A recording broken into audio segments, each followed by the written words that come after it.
Hey, I'm Pete, and this is my presentation on some of my Pokemon data set analysis. I mostly focused on Pokemon evolution paths and then their base stats to determine things like strongest Pokemon, the ways that they evolve, etc. So my first query, I just wanted to know baseline, what are the different types of evolution pathways and like, what was most common. And you can see from this pie graph that by far the most common type of evolution path is just leveling up. Like that's the easiest one to obtain. You don't need any special items or to do anything else. It's just like as you're playing, your Pokemon evolves. So let's take a quick look at that query.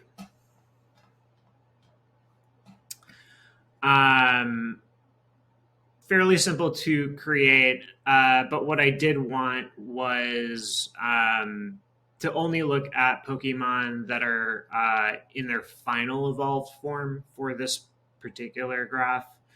And so how I achieved that was with a subquery where I said that Pokemon ID that I care about cannot be in the evolves from ID column in my evolution table.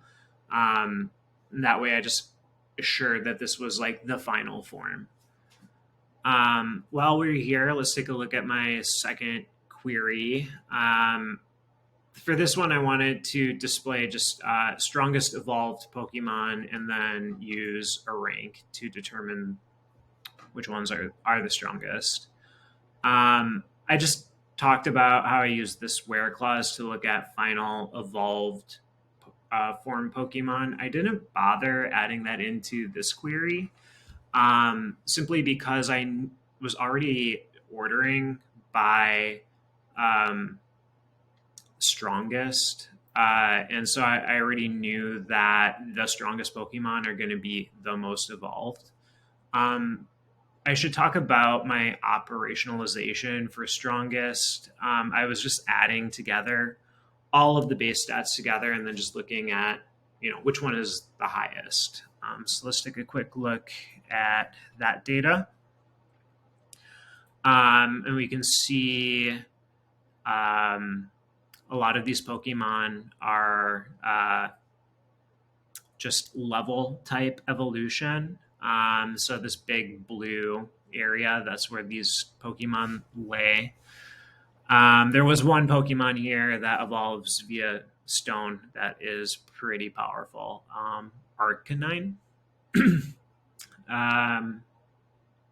So yeah, that's that. So that second query led me into my third question and query, which was that, okay, so I know that these are really, really strong Pokemon, but I added all the stats together and I was kind of curious if there was a lot of variability among those stats. So, a Pokemon with like 1,000%, 1,000-point attack value, but has 0 defense might not be the best Pokemon to have on your team. So that's what I wanted to figure out. I guess let's take a look quickly at the results and then I can jump into the query and how I made this happen. I think 2 rows of note is that the strongest Pokemon, Slaking, has a really, really high variance value among their stats.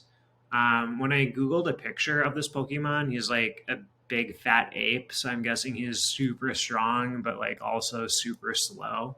If you wanted a more well balanced Pokemon as far as their stats go, I would go with the second guy, Hydreigon. That's about how you pronounce that. But yeah, hopping into my sequel. Now, this one was kind of hard. I knew that I had to use this variance function, but this function only works on a single column, not across rows. And all of my Pokemon stats for each individual Pokemon are across rows. So to be able to use this, I ended up using a CTE and creating a new var stats table where I put all of a Pokemon stats into the same column. And then at that point, I was able to use